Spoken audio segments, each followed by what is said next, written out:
बहुत समय पहले की बात है। एक छोटे से गांव में एक भूतिया कुआं था। लोग कहते थे कि उस कुएं में रात को भूत दिखाई देते थे। किसी ने उन भूतों को देखा था तो किसी ने उनकी आवाज सुनी थी। सुनील, जो अभी अभी अपने गांव मिर्जापुर अपनी दादी मां के यहां आया है, वह कुछ दिन गांव में घूमता है, पर सभी गांव वाले एक जगह पर सुनील को जाने से मना करते हैं। वह जगह वही भूतिया कुआं था जहां जाने से गांव के लोग डरते थे। लेकिन सुनील अपने दोस्तों के साथ आया था और वह भूतों में विश्वास नहीं करते थे। इसलिए सुनील और उसके दोस्तों ने उसके साथ भूतिया कुएं जाने का फैसला किया। वे सब मिलकर भूतिया कुएं की ओर बढ़े।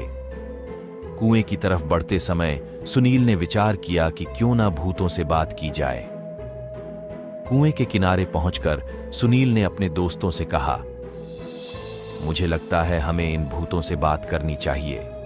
सुनील के एक दोस्त रोहित ने उसे रोका और कहा, नहीं सुनील, यह खतरनाक हो सकता है।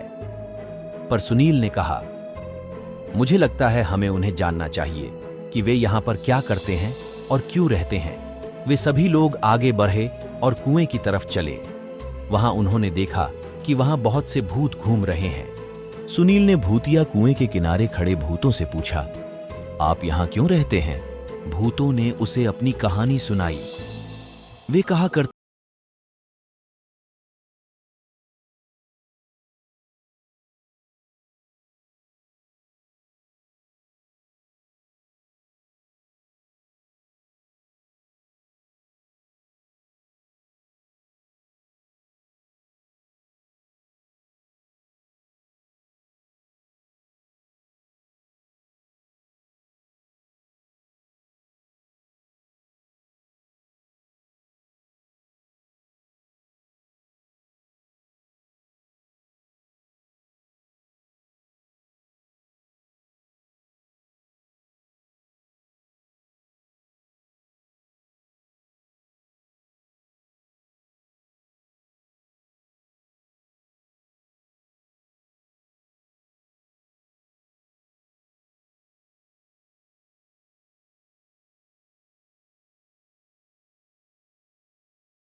कहानी हमें यह सिखाती है कि हमें हमेशा एक स्थिति को समझने के लिए प्रयासरत रहना चाहिए और हमारे कर्मों में नैतिकता बनाए रखना चाहिए।